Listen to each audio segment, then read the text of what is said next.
उड़ीसा के पुरी में स्थित जगन्नाथ मंदिर भारत के 4 पवित्र धामों में से एक है, जहां हर साल आषाढ़ माह में भव्य रथ यात्रा का आयोजन होता है।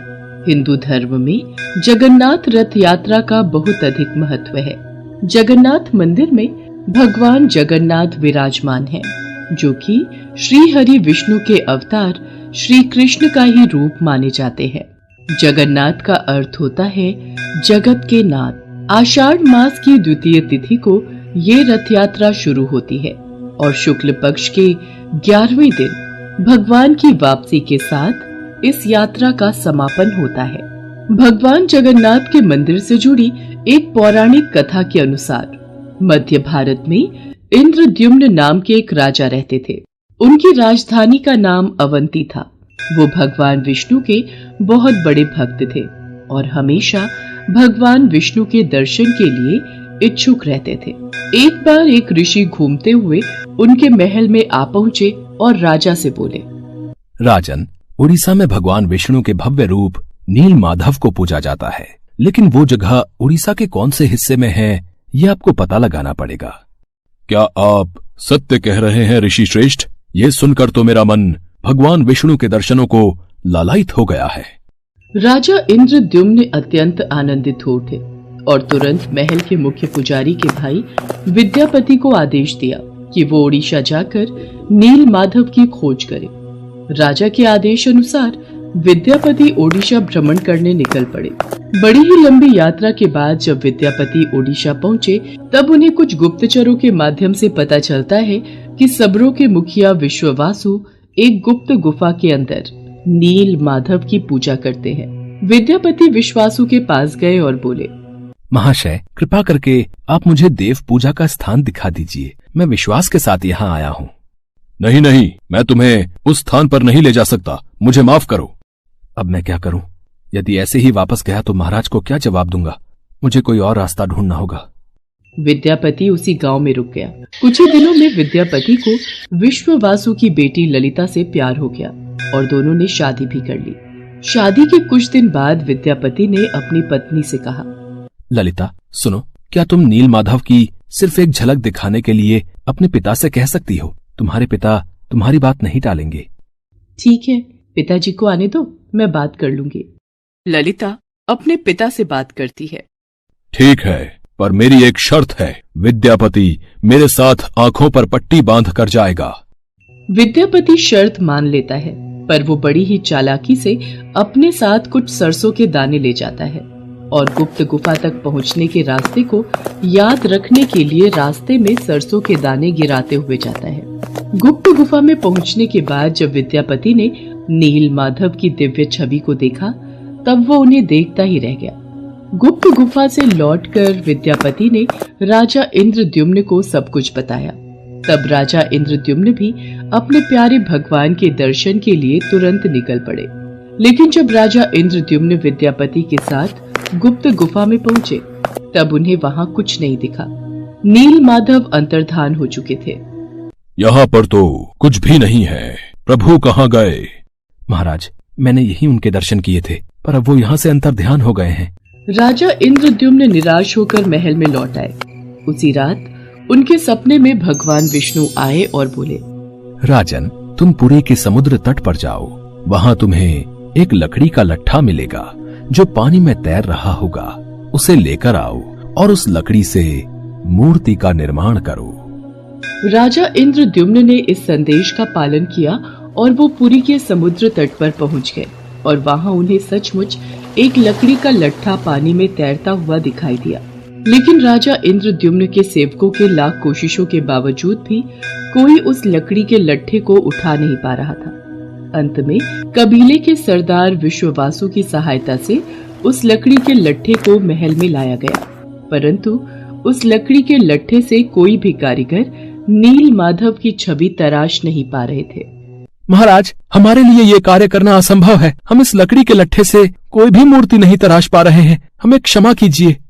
जब इस काम को करना नामुमकिन हो गया, तब भगवान विष्णु ने फिर से राजा के सपने में दर्शन दिए और कहा, राजन, तुम देवताओं के शिल्पकार विश्वकर्मा की आराधना करो। वो इस कार्य को अवश्य पूरा करेंगे। भगवान विष्णु के कहने पर राजा इंद्रद्युम्न ने देवताओं के शिल्पकार श्री विश्वकर्मा से प्रार्थना की। तब वो सबके समक्ष एक बूढ़े बढ़ई के रूप में प्रकट हुए और राजा इंद्रद्युम्न से बोले, राजन, मैं आपको विश्वास दिलाता हूँ कि मैं कुछ ही दिनों में तराश कर मूर्तियां तैयार कर दूंगा, लेकिन मेरी कुछ शर्तें हैं। जी प्रभु बोलिए, मुझे आपकी सारी शर्तें मंजूर हैं। मैं भगवान श्री विष्णु की मूर्ति को 21 दिनों में बनाकर तैयार कर दूंगा, पर मैं ये कार्य अकेले में एक बंद कक्ष में रहकर करूंगा। अगर किसी ने भी मेरा कार्य पूरा होने से पहले कक्ष के द्वार को खोला तो मैं कार्य को अधूरा छोड़कर चला जाऊंगा। मुझे आपकी सारी शर्तें मंजूर हैं। कृपा करके आप कार्य को आरंभ कीजिए। और फिर भगवान विश्वकर्मा ने कक्ष के द्वार बंद कर लिए और अपने कार्य में लग गए। लोगों को उस कमरे से सिर्फ आरी, छेनी और हथौड़ी इत्यादि की आवाजें सुनाई देती थी। लेकिन 15 दिनों बाद जब रानी गुंडिचा को कमरे से कोई भी आवाज सुनाई नहीं दी, तब वो घबरा गई और राजा इंद्रद्युम्न से बोली, महाराज, जिस कक्ष में मूर्ति बनाने का कार्य चल रहा है वहाँ से कोई भी आवाज नहीं आ रही है। कहीं वह बूढ़ा कारीगर भूख प्यास के कारण मर तो नहीं गया? आप एक बार कक्ष को खोलकर देख तो लीजिए, कहीं हमारे सिर कोई पाप न लग जाए। पर महारानी, हमें उन्होंने यही शर्त रखी थी कि 21 दिन से पहले उस कक्ष का द्वार न खोला जाए। कहीं कोई अनहोनी हो गई तो? महाराज, ऐसे भी तो हम चिंता में हैं। कक्ष को खोले बिना कुछ पता नहीं चलेगा। रानी गुंडिचा ने राजा इंद्रद्युम्न से कक्ष का द्वार खोलने की जिद की। आखिर में कक्ष के द्वार को खोला गया और राजा इंद्रद्युम्न के ऐसा करते ही वो बूढ़ा कारीगर बने भगवान विश्वकर्मा गायब हो गए और अपने पीछे आधी बनी 3 मूर्ति छोड़ गए। राजा इंद्रद्युम्न को इस बात से बहुत दुख पहुंचता है कि उन्होंने विश्वकर्मा की बात को नहीं माना और शर्त के नियम तोड़ दिए। इसी कारण प्रभु जगन्नाथ के हाथ और पांव आधे बने हुए हैं। राजा इंद्रद्युम्न ने उसी रूप में उन मूर्तियों की स्थापना की जो आज जगन्नाथ मंदिर के नाम से प्रसिद्ध है, जहां श्री कृष्ण भगवान जगन्नाथ के रूप में बड़े भाई बलराम और छोटी बहन सुभद्रा के साथ विराजमान है। प्रभु जगन्नाथ को भी बुखार होता है, उनको भी दवाई दी जाती है। कभी कभी वो ठीक हो जाते हैं, पर कभी कभी नहीं। उनका पुनर्जन्म होता है जिसे नव कलेवर कहा जाता है, जो हर 8 साल, 12 साल और 19 साल में एक बार होता है। इन दिनों उड़ीसा सरकार पुरी में अंधकार का ऐलान करती है और कुछ खास पुजारी अपनी आंखों पर लाल कपड़ा और हाथों में लाल कपड़ा बांधकर पुरानी मूर्ति से कुछ रहस्यमयी चीज को निकालकर नई मूर्ति में लगा देते हैं, जिसे ब्रह्म पदार्थ कहा जाता है। ब्रह्म जो जीवन का प्रमाण देता है। जैसे प्रत्येक मनुष्य के शरीर में आत्मा होती है, उसी प्रकार प्रभु जगन्नाथ के शरीर में ब्रह्म या परमात्मा रहते हैं। यही कारण है कि प्रभु जगन्नाथ दुनिया के एकमात्र जीवित ठाकुर जी हैं, जो भक्तों की पुकार सुनते हैं, समझते हैं और उनकी इच्छाओं को पूरा करते हैं। श्री जगन्नाथ मंदिर के ऊपर स्थापित लाल ध्वज सदैव हवा की विपरीत दिशा में लहराता है। प्रतिदिन सायकाल मंदिर के ऊपर स्थापित ध्वज को मानव द्वारा उल्टा चढ़कर बदला जाता है। कहा जाता है कि जब श्री कृष्ण की मृत्यु हुई थी, तब एक बहेलिये ने ही उनका अंतिम संस्कार किया था, लेकिन उस वक्त श्री कृष्ण का दिल आग में जला नहीं था, जिस वजह से बहेलिये ने उस हृदय को लकड़ी के गुच्छे में बांधकर समुद्र में प्रवाहित कर दिया था, जो फिर बहते बहते पुरी के समुद्र तट पर पहुंचा और वहां से फिर राजा इंद्रद्युम्न ने उसे प्राप्त कर प्रभु जगन्नाथ की मूर्ति का निर्माण करवाया।